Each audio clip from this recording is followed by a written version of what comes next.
Hello दोस्तों, कैसे हो आप लोग। चलिए आज हम स्टार्ट करते हैं चैप्टर नंबर 3 जो कि है अंडरस्टैंडिंग क्वाड्रिलेटरल्स की एक्सरसाइज 3.4। अगर आपने इससे पहले की एक्सरसाइज नहीं देखी है तो आप हमारे चैनल पर जाके उन्हें चेकआउट कर सकते हैं, और अगर आपने अभी तक हमारा चैनल सब्सक्राइब नहीं किया तो उसे सब्सक्राइब कर दें ऐसे ही आगे आने वाली वीडियोज़ के लिए। तो एक्सरसाइज 3.4 चालू करने से पहले हमें कुछ क्वाड्रिलेटरल्स और उनकी प्रॉपर्टी के बारे में पता होना चाहिए। जैसे कि पहला है पैरेललोग्राम। स्पेलिंग थोड़ा आप देख लीजिएगा।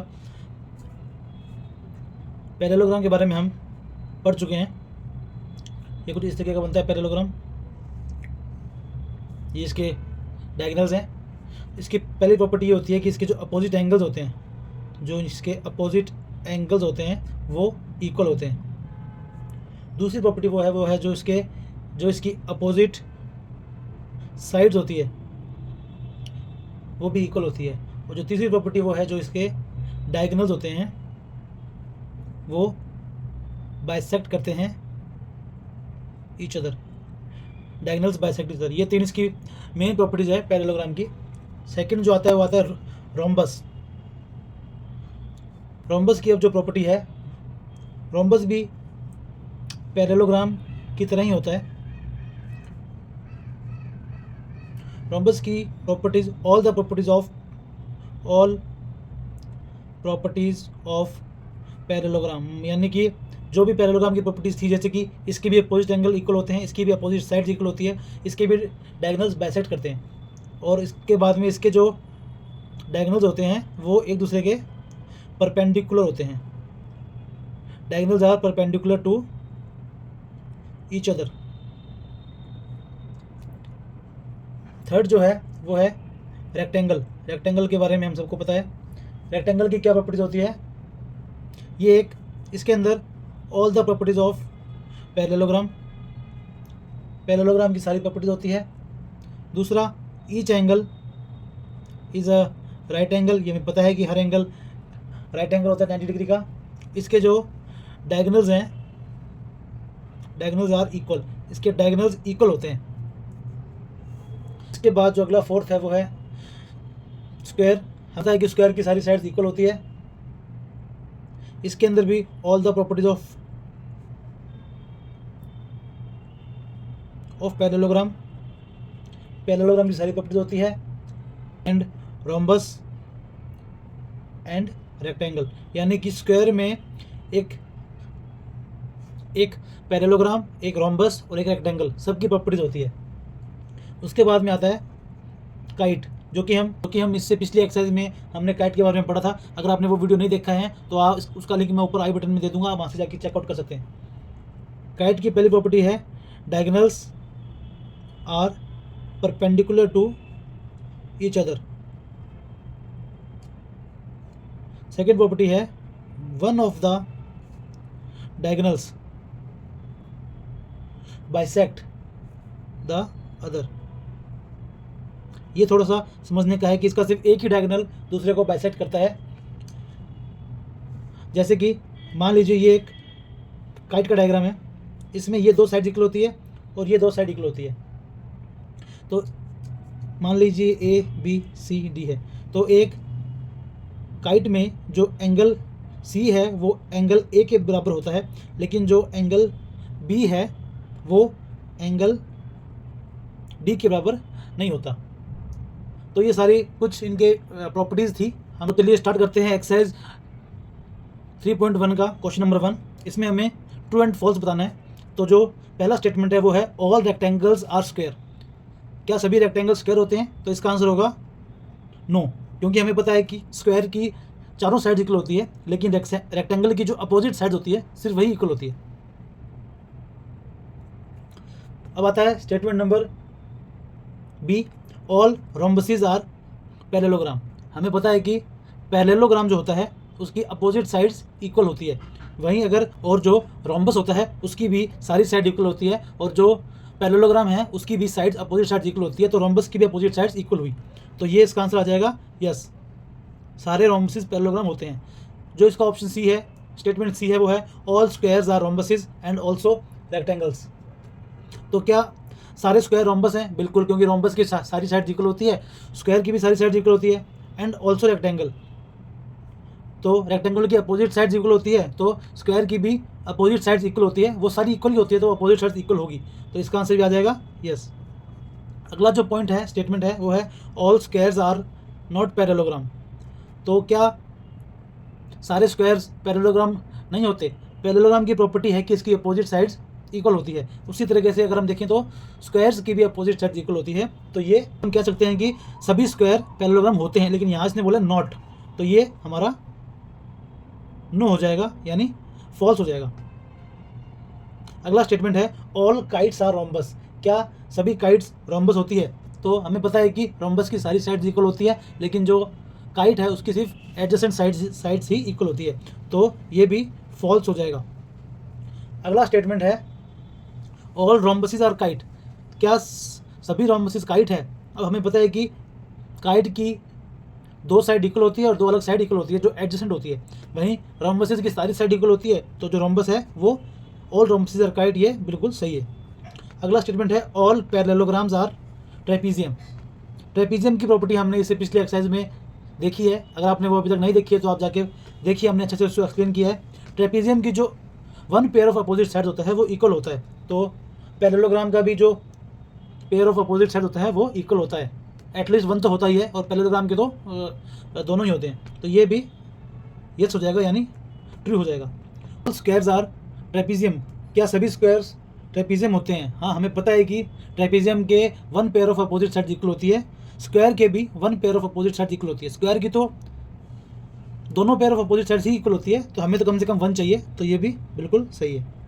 उम्मीद करता हूँ आपको ये समझ में आ गया है। अगर आपको अभी तक ये समझ में नहीं आया है तो एक बार आप ऊपर जाके इस वीडियो को पीछे करके इन सभी क्वाड्रिलेटरल्स की प्रॉपर्टीज जरूर देखिएगा। अब हम हमारे नेक्स्ट क्वेश्चन पे चलते हैं। उन क्वाड्रिलेटरल्स के नाम लिखने हैं जिसकी 4 साइड्स इक्वल लेंथ की होती है। तो सबसे पहले तो चारों साइड इक्वल लेंथ, सबसे पहले तो स्क्वायर की होती है चारों साइड इक्वल लेंथ, और दूसरा हम देखें तो रोम्बस की चारों साइड्स इक्वल होती है। तो इसमें सिर्फ स्क्वायर की चारों साइड इक्वल होगी और रोम्बस की चारों साइड इक्वल होगी, सिर्फ यही दो ऐसे होते हैं क्वाड्रिलेटरल्स। बी पॉइंट है 4 राइट एंगल्स। ऐसे कौन से हैं जिसके चारों एंगल राइट एंगल होंगे? तो एक तो स्क्वायर के चारों एंगल राइट एंगल होते हैं, और सेकंड रेक्टेंगल के चारों एंगल इक्वल होते हैं। तो ये सिर्फ दो ही हैं जिनके चारों के चारों एंगल राइट एंगल होते हैं, इक्वल नहीं, राइट एंगल होते हैं। तो ये हमारा क्वेश्चन 2 हो गया। अब हम देखते हैं हमारा question number 3। Explain how a square is a first quadrilateral, second parallelogram, third rhombus and fourth rectangle. तो सबसे पहले हम बताएंगे कि स्क्वायर एक क्वाड्रिलेटरल कैसे होता है। क्योंकि स्क्वायर की 4 साइड्स होती है, वो 4 साइड से जुड़ के बनाए, इसलिए वो एक क्वाड्रिलेटरल है। सिंपल है, क्योंकि क्वाड्रिलेटरल क्या होता है? जो 4 साइड से कैसे भी जुड़ के बना हो तो उसके क्वाड्रिलेटरल बोलते हैं। सेकंड आता है स्क्वायर एक पैरेललोग्राम कैसे है।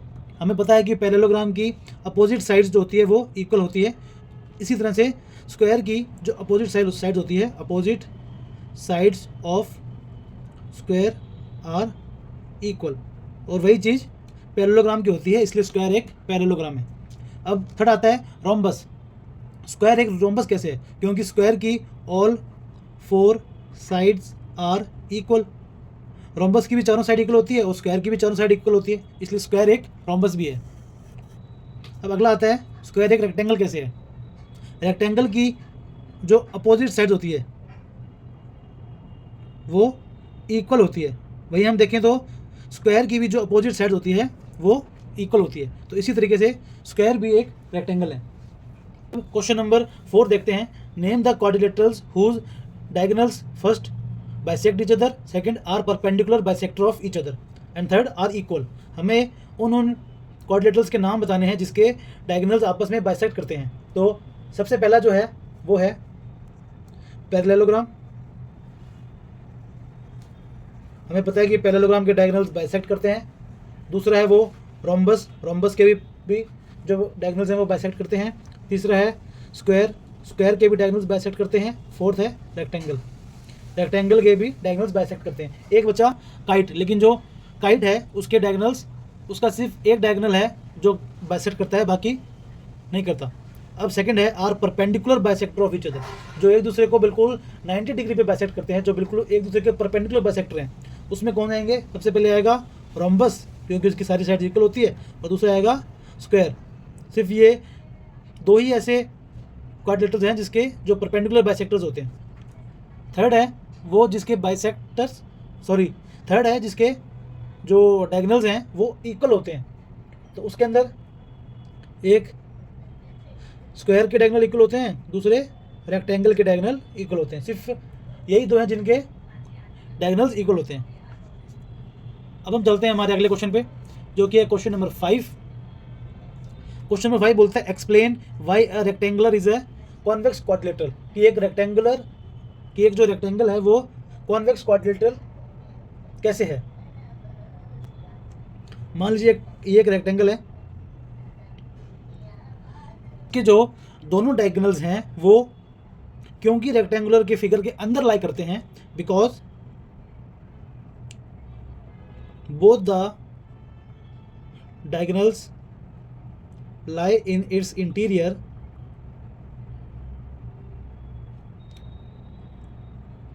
that's why it is a convex quadrilateral। चलिए हम इसके 6 क्वेश्चन पे चलते हैं। ये इस चैप्टर का भी आखिरी क्वेश्चन है। ABC is a right angled triangle and O is the ABC is a right angled triangle and O is the midpoint of the side opposite to the right angle. ये right angle है, इसके opposite जो side है उसका ये O midpoint है। Explain why O is equidistance from A B and C. Explain करना है कि ये ओ है, ये डिस्टेंस और ये डिस्टेंस तीनों बराबर है। तो यहाँ पे हमने इस ट्राइंगल को एक्सटेंड कर लिया और हमने इसे एक पैरेललोग्राम के अंदर कन्वर्ट कर लिया।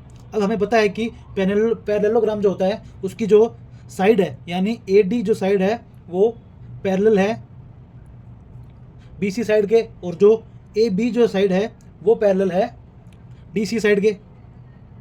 अब अगर ये आपस में पैरेलल है तो ये एक ABCD एक पैरेललोग्राम हो गया। अब अगर पैरेललोग्राम है तो ये जो O पॉइंट है, ये हमें पता है कि पैरेललोग्राम का जो मिड पॉइंट होता है वो उसको दो इक्वल हिस्सों के अंदर कट करता है। तो अब हमें पता है कि O is the mid point of diagonal of parallelogram. अब अगर O मिड पॉइंट है तो हमें पता है कि ये डायगोनल और ये डायगोनल इक्वल होंगे, यानी AO इक्वल्स टू OC, और ये डायगोनल और ये डायगोनल इक्वल होंगे, तो इसके चारों डायगोनल इक्वल होंगे, तो इक्वल्स टू OB। तो यहाँ से हमने प्रूव किया कि ये तीनों इक्वी डिस्टेंस हैं, O से A, O से B और O से C। इसी में हमारी एक्सरसाइज 3.4 कंप्लीट होती है और इसी के साथ हमारा चैप्टर नंबर 3 भी कंप्लीट होता है। मैं उम्मीद करता हूँ कि आपको चैप्टर नंबर 3 अच्छे से समझ में आ गया होगा। अगर आपने एक्सरसाइज 3.1, 3.2, 3.3 नहीं देखी है तो आप हमारे वीडियो सेक्शन में जाके इसे चेकआउट कर सकते हैं। और अगर आपको ये वीडियो अच्छी लगी है तो इसे लाइक जरूर कीजिएगा, अपने दोस्तों से शेयर जरूर कीजिएगा, और हमारे चैनल को सब्सक्राइब कर लीजिएगा। और नोटिफिकेशन बार जो घंटी का निशान है उसे आप ज़रूर दबा लीजिएगा, ताकि आपको लेटेस्ट आगे आने वाली वीडियोज़ की नोटिफिकेशन मिलते रहें, ताकि आपके सारे चैप्टर कंप्लीट हो जाएं। Thank you.